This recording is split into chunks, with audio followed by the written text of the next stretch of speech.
What's good, y'all? Welcome to Ready Table. I got my boy Sanjit with me. What is going on, man? I appreciate you having me on. Yeah, man, we've been trying to get this thing together for a minute, but here we are trying to put this exclusive film study together, this duo tape. We got Trayvon Mullen and Tre'von Moehrig. Sanjit gonna break down Tre'von Moehrig. You want to tell them some things about what you want to show them with Tre'von Moehrig before we get started? Yeah, absolutely. So first and foremost, right, I think we're in the spot where Trayvon Moehrig could potentially become an all-pro player. Yeah. We can look at Jonathan Abram and we know kind of what he is. He has health issues. He's a big hitter. He processes well, but then, he hasn't taken that next step, and he probably won't, right? Like, let's just be honest. Moehrig's completely different. Like, he shows some flashes on tape. So we're gonna look at some of those things. Most definitely, man. We got some pros and cons for you guys. So on this first play, y'all, we got Trayvon Mullen. He's at the bottom of your screen right here, going up against, I believe, Deontay Johnson, wide receiver for Pittsburgh Steelers. And the first thing I want to point out is that this is actually going to be a play that he gives up against the Steelers. I'm going to go ahead and let it run this first time, then we'll go ahead and break it down afterwards. You'll see he just gets out of position, ends up losing his speed on this, and Johnson's able to get that burst on him and win the play. Let's go ahead and run that back and break it down just shortly. So straight out the gate, actually, he's not doing too bad. You see, he actually has some position, but all of a sudden he starts to turn back and he puts his body into the receiver. But at that moment, that's when he was definitely beat, and Roethlisberger takes his chance, and the flag does come out. So he must have been grabbing, and you can't see too much from that angle. But Trayvon Mullen does have a tendency to kind of give up some penalties in situations of being physical, somewhat grabby, and just being, and that's just part of his game, honestly. You see, he didn't give the bump at initial, but he does shadow him pretty well. It's just at that moment. And I don't know if it's based on the receiver having a different type of level of speed that Trayvon Mullen struggles with, because when we go on to watch these next couple plays, you'll see that he actually does well against receivers that are actually a little bit more physical and more bigger. Can I say something on this play? Yeah, let's go ahead. Initially, he looks like he does a pretty good job out the gate, right? Like, he does a good job. He stays on top of the receiver, but like at this point right here, he's almost like he almost from that point gets beat. From the time where he needs to like turn and like look up at the ball, the receiver separates a little bit, and initially he does a good job forcing that receiver to the sideline, right, closing that space. But he kind of seems a little stiff, being able to turn around and continue to run with the wide receiver. And I like Mullen, right? Don't get me wrong, but this play kind of shows you some of his flaws, in my opinion, right? I think one of those flaws is his ability to turn around and run with the wide receiver. I think it is Deontay Johnson, or it could be someone else, but I mean, how fast is that wide receiver, right? It's like an average wide receiver. Trayvon Mullen definitely gets beat, and he does have a little bit tendency to be stiff, like CG said. So that was a good point. I do like Trayvon Mullen too, though, man. I definitely like Trayvon Mullen too. I think he's, at worst, I think he's a CB2. That's my opinion. Yeah. His ceiling, he could definitely be a CB1, but I would say at worst, he's a CB2, man. He could start on most teams. Yeah, absolutely. He's still a good corner at the end of the day. All right, on this play right here, I want you guys to pay attention to Trayvon Mullen in some zone coverage. And then we're going to go ahead and compare on him playing that zone to Casey Hayward. And you see his receiver is able to come back and get that turnaround route. But I want you guys to watch the top of the screen and see what Casey Hayward does. And see how far he draws back. See the separation there? Yep. The distance and dropping back. But I think it's just the cover three, and Casey Hayward didn't drop his back far enough, and he's just dropping back too far. Yep. Casey Hayward is playing this a lot more tight-knit, and you'll see even the quarterback looks that direction and then has enough time to turn back and hit that receiver wide open. All right, on this next play, now we watched Trayvon Mullen go against Deontay Johnson when playing the Steelers, but on this one, he's going against Devontae Parker, a little bit more physical guy. And again, he's shadowing in a man coverage. And this time he plays it very well. He's able to get around, but you'll see the ball is a little overthrown, but at the same time, his positioning the whole entire time, he's on top of the route and he's in that hip pocket of the receiver. And on this backside angle, you're able to see him on top of the route. And he was the one potentially in position, if anybody. Let's That go was ahead a and really run it good back to route, the right? top. A really good play by Mullen right there. Can stay on top. He does a really nice job. Doesn't get beat. Gets his hands on Parker at the perfect moment. That's a great wrap right there. Yeah, that's a good rep. And this is really what we were seeing from Trayvon Mullen most of the year, honestly. When you look up his film, when you look up his grade, whatever the case may be, those first, I believe it was 4 weeks that he played, he was doing very well, and then I think he got hurt. Speaking of corners, Rocky Sin on an extension here. We traded for him. We gave Yannick Ngakoue to the Colts. Yeah. We bring in Rocky Sin. We have 2 corners, potentially in the same category of as far as like talent. I would put Rocky Sin. You know, they're not proven CB1s. Yep. Pretty good guys for your CB2. Yeah. But have a ceiling to be that number 1 guy. Yeah. With both of them on this contract year, what are you trying to see from both of them, and who do you favor as far as being re-signed? I favor actually Anthony Averett. I think Averett has the highest potential, and I say that because he comes from a really good scheme and system. Okay. Right? He comes from the Ravens. You know, when you look at cornerbacks, the Baltimore Ravens are at the top, right? They produce some of the best corners, right? You look at the Patriots, another example. But I look at Anthony Averett and I see a guy who could potentially fit this scheme well, right? I would actually put Mullen last, right? And I put Rocky Sin number 2 because, in my opinion, Rocky Sin last season showed that he's a good corner. Yeah. And I think the 2 things that those 2 guys have that Trayvon Mullen doesn't is health, right? They've shown that they can be healthy. At the same time, I know Patrick Graham runs a lot of zone, but one of the things Graham does specifically on third downs is he blitzes on third downs, right? You take all his blitzes, I think it's like 81% of them come on third downs. So when you look at it from that perspective, Patrick Graham's going to blitz, which means we're going to have to play some man coverage on those blitzes. Who's going to step up, right? The league's shifting, right? There's a huge narrative out there where teams are now allowing teams to run the football, right? There's an argument to be made to have a light box, right? But if there's 6 offensive or blockers, right, 5 linemen and a fullback, have 6 guys and potentially just get to a 3rd and 2. Because a 3rd and 2, teams may prefer that going forward. Because nowadays, like, you look at the Bills and Chiefs, I think this past season in the playoffs, they scored like 4 touchdowns in the last like 2-3 minutes. Yeah. That's how explosive offenses are nowadays. So, you'd almost rather have a 3rd and 2 than potentially give up a big play, right? And when you look at it from that perspective, Patrick Graham's going to take that same approach. 3rd and 2, he's going to come after, he's going to blitz. And which one of our corners can stick to their guys? And to me, I feel like Trayvon Mullen doesn't have that speed. As we looked in, like on that first play, at the top of the route, the receivers separated. And we'll obviously see what happens, right? I love Anthony Averett. I love Rocky Sin. I think those 2 guys, to me, have the most potential.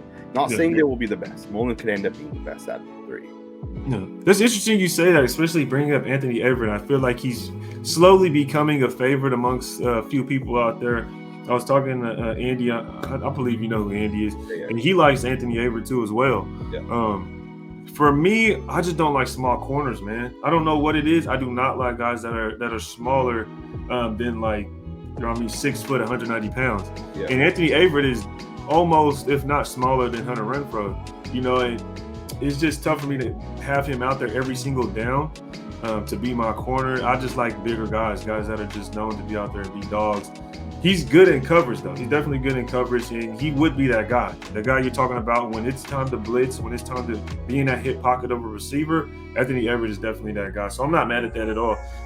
Rocky Sin is my number 1. I think he'll be CB1 for sure. I think he just has that build. He's able to tackle pretty well for a corner. He does play man well, and he does play zone well. I know he was ranked, I think, in man coverage top 5 last year, rated top 5 in man coverage, I believe, last year. So that's something nice, especially when we say we're going to blitz a lot on 3rd down and most likely be in a man coverage. Because what I see from Patrick Graham, like you said, those first couple of downs, he does kind of allow them to run. And it's funny you say that. I didn't know that, and I didn't hear that narrative. But now that you say it, it makes perfect sense, because I kept thinking, man, he lets people run. Yeah. He'd rather worry about the coverage and the pass defense than worry about the run game. And even when you look at the stats, his rankings, his run is worse than the pass. His pass is always better defended than his run defense is ranked. So Yeah. that's an interesting thing. I'm glad you said that. I just learned something today myself, and that's why we got to have you on, man. That's why we got to have you on, man. So I'm just telling you right now, man. I enjoy this video, like the format of it, where we kind of talk and just kind of go through some plays and look it over. We'll definitely do this more, but I know there are some Tre'von Moehrig clips that you have, so. I got them, man. They've been marinating in the background here. Let me go ahead and pull these things up. Yeah, man, I'm a big believer of Moehrig. I think Moehrig shows so much on tape. This first play right here is a great example of it. Obviously, he's playing that post safety position. Just the range that he shows on Ja'Marr Chase at the bottom of the screen here, because this is a touchdown right here, man. Like, Chase has a step on Hayward, and it's Moehrig that runs it down, chases it, and breaks the play up. It's crazy to think, because this play is such a simple play in the grand scheme of things. So this is just him doing his job, right? Yeah. But a lot of people don't make this play right here, right? A lot of people aren't able to get there and break this pass up. But like, if you think about it, like how many yards is that he's covering from right here? Like, from this point, Joe Burrow is literally about to load up and throw this ball. How many yards is he covering at this point, right? To where he gets there and breaks the pass up. 20 plus. 20 plus easily. And it's just crazy the range that he shows. And this is something he's going to build on. And one thing I want to point to is, right now the Raiders under Gus Bradley, when this play happened, they're a cover 3 scheme, right? So for the most part, he had to cover the entirety of the field from sideline to sideline. I don't know how long a football field is from one side to the other. It was like 40, 50 yards or something. Yeah. But the ground he makes up here, it's going to be different under Patrick Graham. It's going to be easier under Patrick Graham, right? We're going to show a lot of that too high shell, right? The 2 quarters. So it's going to be so much different, and it's going to be easier. He's only covering basically half the field if he has to cover deep. So the hope is that he'll be able to do this more often. Right, I think last year he had like 6 of these pass breakups, similar to this play. Yeah, well, what would you compare, say, last year's Giants defense? Would he be in that McKinney role? You remember how McKinney picked off Derek Carr when we played the Giants? So he picked him off on the sidelines. I know that I don't know exactly what number McKinney was. I don't know exactly which one of the safeties he was. I know Graham had a couple of different safeties and a couple of different things. I know one of the things that he would do is put that safety around the line of scrimmage, right? Like that extra guy. I think that'll be Abram, obviously, right? But not saying Moehrig can't play that role either. In fact, I was actually just watching a film breakdown that I did when Moehrig came out. I think I actually did it before we even drafted him. And just watching what he did in college at TCU versus what he did for the Raiders, like, it's like the complete opposite ends of the spectrum. Yeah. I think Moehrig will be a true safety, right? Just split safety. Yeah. I think his role is to play deep, right? I think that's going to be his role most of the time. Yeah, most definitely, man. One thing I want to add is just watch this right here, how he's able to diagnose it, man. Watch his feet. Watch his feet. Back pedal, pause, back pedal. Woo! Opens up. That was clean. That's textbook right there. And the fact that he's able to get there, man, he saved a massive play right there, because Chase had the leverage on Casey Hayward at this point. Yeah, right? Boom, right there. That's a route right there too, that's man. Nice. If you guys just watch Chase run that route, like how smooth he is, guy's a top 3 or 4 wide receiver already, man. He's a dog. He's definitely a dog. Burrow and Chase, that connection right there is I feel like that's making other people want like a college wide receiver quarterback duo type thing. You know what I mean? Like I feel like they're going to start something if not already. Yeah, absolutely. Here's another clip. You got Moehrig in the slot lined up over Kelsey. He does a good job getting his hands on Kelsey and really just sticking with him. Obviously, you guys see towards the end of it, Patrick Mahomes rolls to his left, and Kelsey does get a little bit of separation. But initially, just looking at the play, like it's a good job by Moehrig, right? I don't know if they bracketed him, and that was a designed bracket. And I don't even know if this, like, Patrick Mahomes and the Chiefs, like, ran this play specifically where they have like that bottom receiver running like that in route and then cut it back upfield.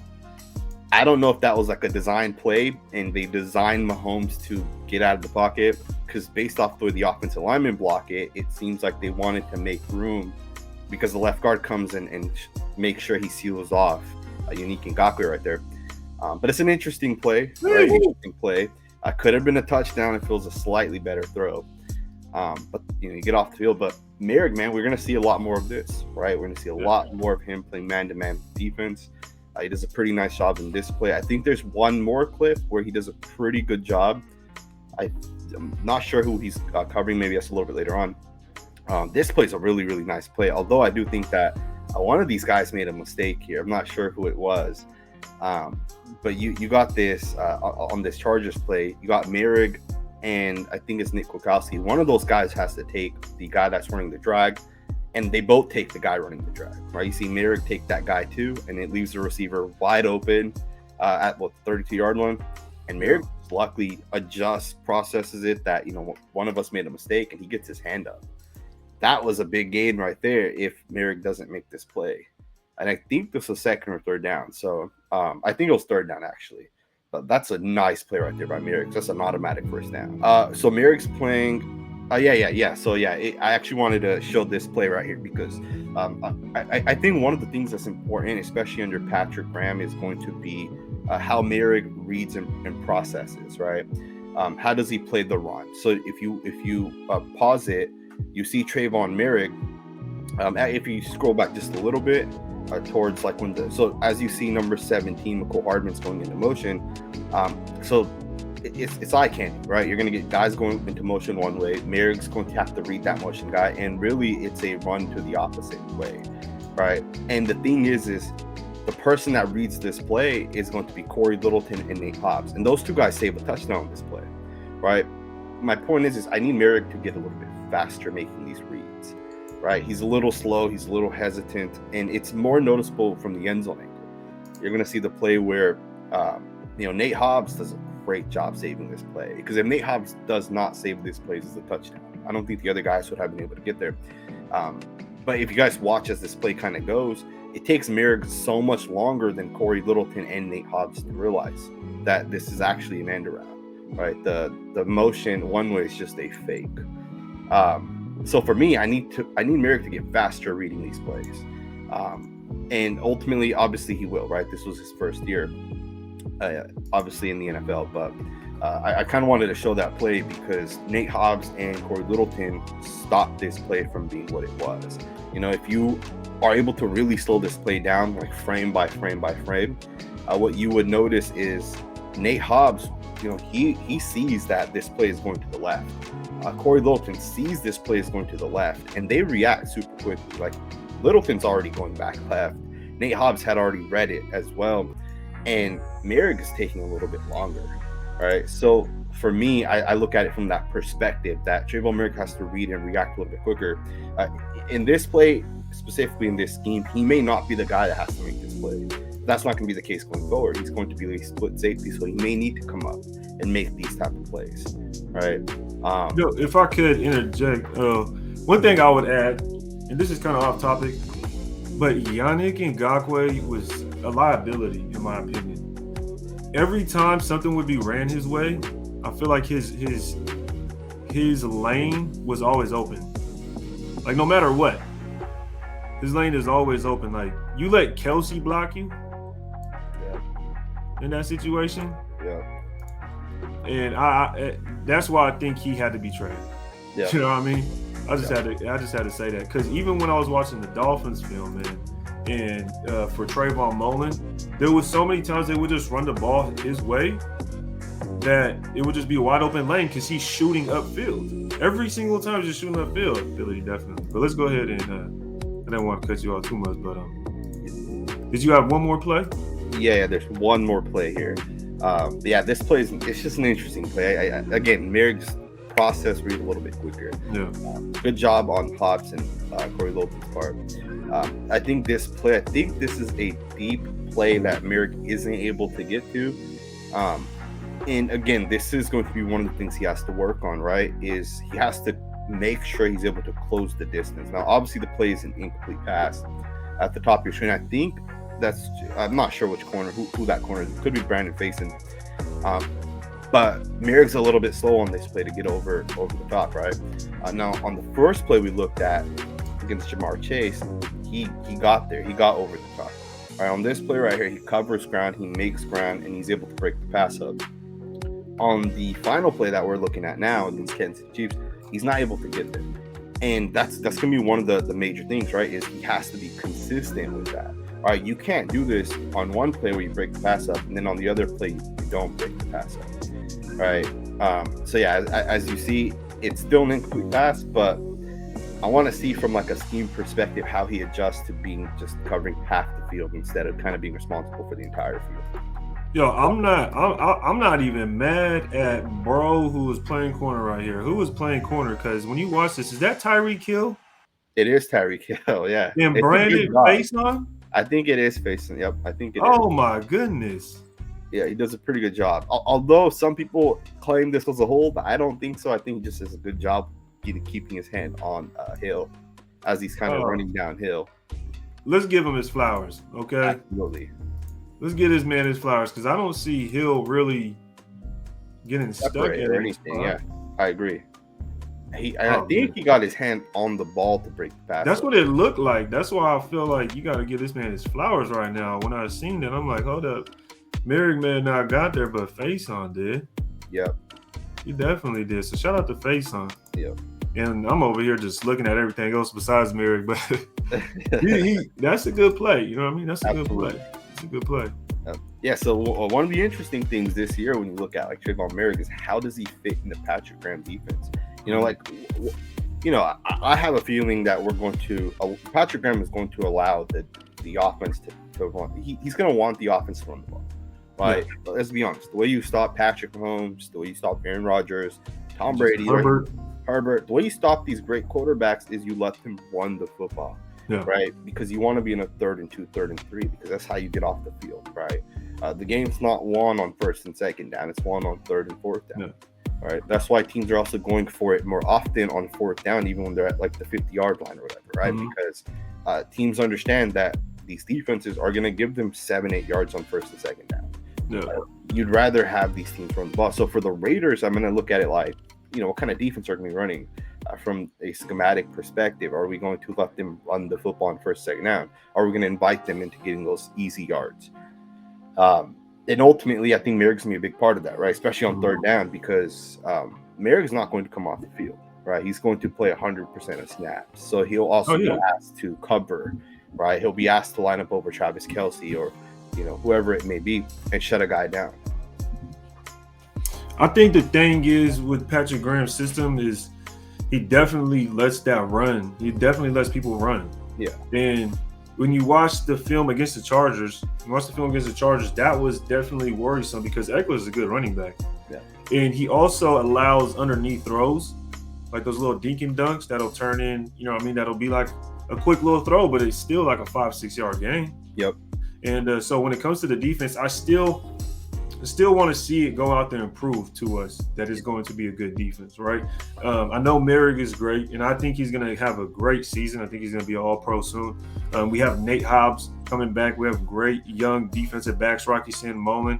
But with the Patrick Graham system, I definitely want to see it be a proven asset on this team because last year I thought, hey, we're going to at least be top 20 defense. At the least, we'll be top 20 defense. We were, 26th, I believe, or 27th. Yeah. And it just makes you think, like, how are we the 5th worst defense in the league in the playoffs? So here's something I want to say about that, right? Yeah. And I used to not look at it in this aspect, right? Yeah. I think points per game are really overrated, right? And specifically, like, oh, you're ranked, 27th in points per game. Yards are overrated, points per game are overrated. And I say that because, you look at the games that mattered right down the stretch, the 6 or 7 games. I don't think we gave, the opposing offense scored like 2 or 3 touchdowns in those games. Like our defense was legit in those last few games. Yeah. Right. Points per game, honestly, it was skewed based off of like the Chiefs games, the Bengals game, and the Bengals game was much closer. I think in the fourth quarter they scored like 12 points in the final couple minutes. Then the Cowboys game, we gave a lot of points. Yeah. Our defense wasn't that bad. It was the best defense we've had in the last 15 years, or maybe not 15, the last like 10 years. And you can argue it was the best defense we've had. Right? Maybe aside from the 2016 year because of turnovers, our defense was not that bad, right? Like on third downs, we were able to get off the field. Yeah, right? sometimes.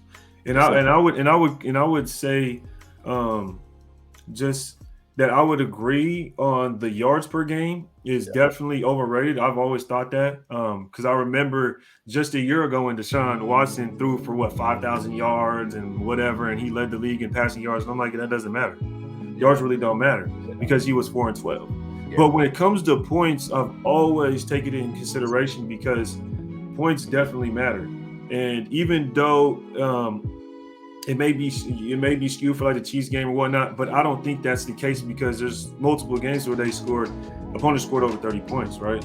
And that's just the average in the NFL. We already know the average in the NFL is going to probably be 28 or less at the least. Like that's a lot of points to give up 30 points almost every game. And then when you look at a team like the Patriots, and they have a great defense, historically have had a great defense, and you think about their offense, that's why they're able to win games because their points per game is ranked so high that they're able to win games against top tier teams like the Bills only passing.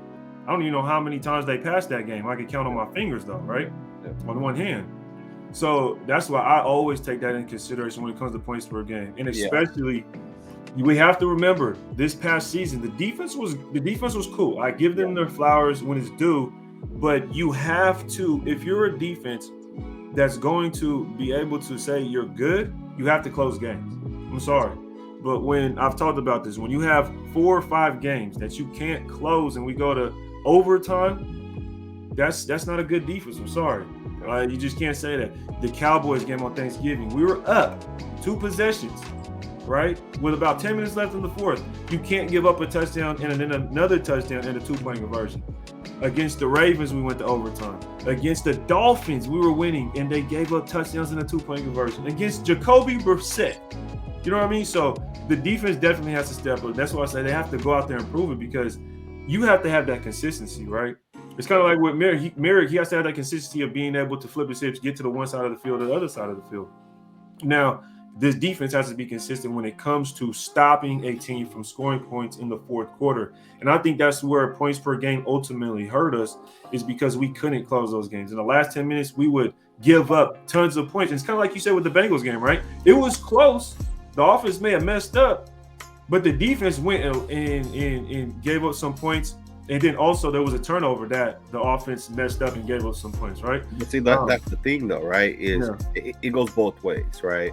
The defense has to close the game. The offense also can't go 3 and out, right? Yeah, I agree. And so it goes both ways. And then you're making a point with the Patriots, right? Yeah. Like the Patriots offense was ranked top 10 in points per game last year, but how many defensive touchdowns did they have? How many special teams plays did they make? Or, their safety got a interception and took it back to the 15-yard line, and then they just had to go 15 yards, right? So I think points per game are skewed in that aspect, right? Even then, like people look at Patrick Graham and say he was the Giants last year were bottom 7 or 8 in terms of points per game. Yeah. You ask any person who watched, they were 31st. Yeah, they're terrible last year, right? In points per game. But you ask anybody about Patrick Graham that understands how he schemes things up and stuff like that, and they will tell you the guy's a really good defensive coach, right? Just because it doesn't always work doesn't mean he's not a good coach, right? Yeah. People look at Vic Fangio. Vic Fangio is probably the best defensive coach, maybe after Bill, in terms of like scheming and kind of how he runs his defense, right? Vic Fangio is a great example of a guy who runs a base 3-4 more often than a lot of people do, and he's had some of the best defenses over the past 10 years, right?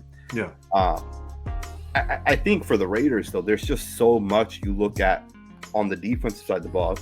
On the off, like we have a top 2 or 3 playmakers set right on the offensive side. There's no excuses this year, right? Even if our defense isn't that great, like our offense needs to just go out and dominate, right? There should be no reason why our offense should not put up 30 points every single game. Yeah. There's no excuses. It was definitely, man. But I do appreciate you having me on, bro. I really do. We're gonna do the film breakdowns for sure more often. Yeah, most definitely, man. We definitely have to continue this, man. Hey, everybody knows where to find you, but go ahead and let them know where to find you: Twitter, Instagram, whatever you got going on. Absolutely, man. Twitter, Instagram, even Facebook, just Sanjit T. You find me. YouTube, same thing, right? Sanjit T or Las Vegas Raiders Network. I also have a channel where I do film breakdowns. It's called the Football Scout on YouTube. I appreciate it, man. Yeah, most definitely, brother. Appreciate you coming on. Hey, until next time, y'all, ready to take.